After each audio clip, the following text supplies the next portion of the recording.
আপনি আগে কথা বলেন আপনার ফ্যামিলির সঙ্গে বা আমার ফ্যামিলির সঙ্গে কথা বলেন। আমি বলি ঠিক আছে, যে কথা বললে উনি আবার ওই দেশ থেকে আসবে এটা তো আমার কল্পনায় ছিল না। আমার সঙ্গে পরিচয়, এটা একটা ওয়ালটেক্স অ্যাপস আর কি। ওই অ্যাপসটার মধ্যে আমি একটা অ্যাকাউন্ট করছি, মানে ওখান থেকে আর কি পরিচয়। ওখান থেকে পরিচয় মানে SMS করছি, মানে ট্রান্সলেশন করে আমি SMS করি, উনিও ট্রান্সলেশন করে মানে SMS করে, এটাই আর কি। এভাবে পরিচয় হওয়ার পরে উনি মানে বেশি দিন না, প্রায় 26-27 দিনের মতো এরকম হবে পরিচিত। তো উনি বলছে যে এরকম তাহলে আমার তো মানে কোনো বোন বোন বানাবে আর কি, এরকম বলছে, বোন বা ফ্রেন্ডস এরকম অপশন দিছে, যে এরকম অপশন মানে কথা হবে। আমি বলি ঠিক আছে, যে কথা বললে উনি আবার ওই দেশ থেকে আসবে এটা তো আমার কল্পনায় ছিল না। পরে উনি বলছে 2-4 দিন কথা বলছি, বলার পরে বলতেছে আমি আপনাদের বাংলাদেশে যাবো, এরকম বলে। তা আমি কই আসেন, এরকম আবার বলছি। আমি আমি তো না বলতে পারি না, আমি বলছি আসেন। তো বলছে যে যাব, আমি হচ্ছে ভিসা বা এরকম এগুলা তাহলে কমপ্লিট করতেছি। তা আমি কই না, আগে না, আগে হচ্ছে আমার বাবা মার থেকে শুনতে হবে যে আমাকে পারমিশন দেয় কিনা। আপনি আগে কথা বলেন আপনার ফ্যামিলির সঙ্গে বা আমার ফ্যামিলির সঙ্গে কথা বলেন। তখন আমার বাবা মাকে আমি ভিডিও কল দিছিলাম, দিয়ে কথা বলাইছি, মানে ট্রান্সলেশনের মাধ্যমে আর কি। তো আমি আমার বাবা মা বলছে, উনিও বলছে আর কি। বলার ক্ষেত্রে আমার বাবা মাকে বলছে যে এরকম এরকম, পরে আমার বাবা মা বুঝতে পারে না, পরে যে বলে যে কি বলে। তো আমি আবার বলছি এরকম এরকম, যে উনি আসতে চাচ্ছে আমাদের বাংলাদেশে। তো হচ্ছে যে একটা মানুষ আসতে চাচ্ছে, মানে এটা তো মানে খরচ খরচা আছে, বায়া আছে, কিভাবে কি করব। তো আমি বলছি যে ওটা সমস্যা নাই, হবে। তারপরে বলতেছে যে তাহলে বলো যে আসতে, এরকম। তখন হচ্ছে উনি আমাকে, আমি বলছি যে আসেন তাহলে। তো উনি আবার পাসপোর্ট ভিসার একটা পিকচার উঠাই দিছে, যে উনি আমার ভিসা করছে এরকম আসার জন্য। তখন আমি ভিসা যখন দেখাইছে, তখন আমি কিছুক্ষণ স্থগিত ছিলাম, বলতে চুপ ছিলাম। তো উনি বলছে যে আমি যাওয়ার কথা শুনে আপনি মানে মন খারাপ কেন, হয়তো আপনি আমাকে বাংলাদেশে নিয়ে যেতে চান না এই জন্য। তো সেটা আগে বললেই পারতেন, তাহলে আমার মানে টাকাগুলা খরচ হইতো না, এরকম বলছে। তো পরে আবার কি বলছে যে আহ আমার বাবা মাকে বলছি যে এরকম এরকম, এই যে দেখেন ভিসা করছে আসার জন্য, এখন কি বলতেছেন। তো বলছে আসুক, আমরা যাই রিসিভ করে নিয়ে আসবো। তো 2 দিন পর আমার আব্বু বলতেছে যে ওনাকে সৈয়দপুরে হয়ে আসতে বলো। তাই আমি বুঝতেছে না আমার বাবা। আমি বলছি সৈয়দপুর অব্দি আসতে পারবে না, উনি হচ্ছে ঢাকা অব্দি আসতে পারবে, এয়ারপোর্ট অব্দি, এর বেশি আসতে পারবে না। তো বলছে তাহলে আমরা যাই নিয়ে আসবো। তো এরকম বলে আমরা হচ্ছে বুধবারে আর কি সকাল 7টার দিকে রওনা দিছি। 12:30টার দিকে আমরা হচ্ছে ঢাকা এয়ারপোর্টে আর কি পৌঁছেছি। উনি হচ্ছে একটা 1:30টার দিকে হচ্ছে মানে ওনার ফ্লাইট ছিল, মানে নামছে আর কি ওখানে।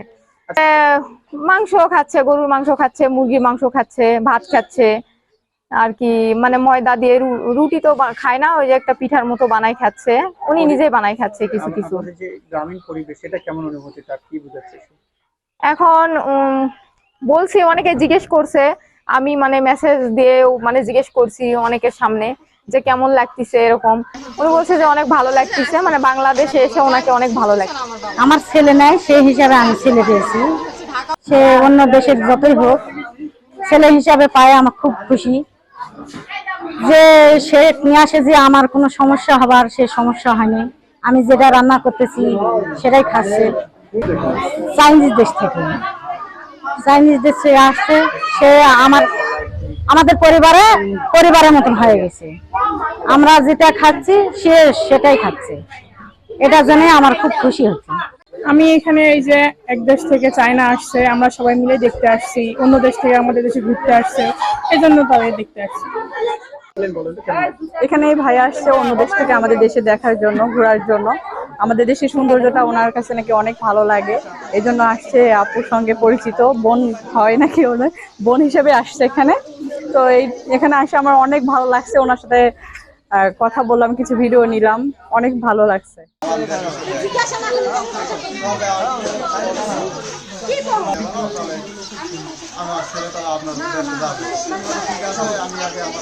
তার সম্পর্ক আমার মেয়ের সাথে প্রায় 3 মাস 4 মাস থেকে সম্পর্ক। উনি আমার মেয়েকে বোন বানাইছে, সে বোনের টানে সে আমার দেশে চলে আসছে। কিভাবে আসলো তথ্য ওনার প্রস্তাব দিছে আমার বাবা মা, যে কাছে আমার ছেলেকে যদি তুমি ছেলে বানাও তাহলে আমার ছেলে তাহলে আপনার দেশে যাবে। এমন কথা, ঠিক আছে, আমি আগে আমার বাড়ির সবার সাথে আগে বোঝাপড়া করি, সে মানবে কিনা না মানবে। সে বললো যে না ঠিক আছে, আমার যখন ছেলে নাই 3 মেয়ে, তাহলে ঠিক আছে, আমরা মেনে নিলাম। তখন উনি বলছে যে আমি ভিসা কাটলাম, তাহলে কাটলেন, তাহলে চলে আসো। উনি ফির বললো যে আমি বাংলাদেশে যাবো কিভাবে, আপনার দেশে আপনার ওখানে পৌঁছিব কিভাবে? ঠিক আছে, আমরা তোমাকে এয়ারপোর্টে নিয়ে আসার জন্য চলে যাব। মানে কথাবার্তা আমাদের এখানে যদি কথা বলে বাংলা কথাতে ওদের মোবাইলে মানে চাইনিজ হয়, আর ওনার কথা যদি বাংলা চাইনিজ বলে আমার এখানে বাংলা হয়।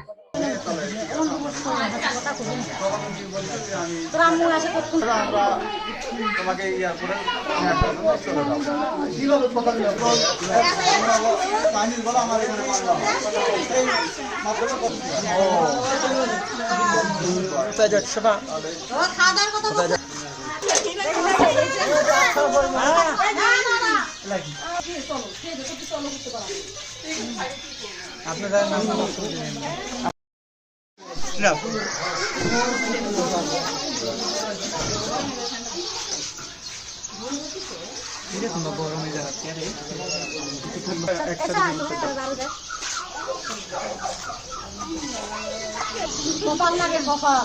সেটাই মিলাদ দাও, একদিন একটা গরু জবাই গ্রামে সব দাও।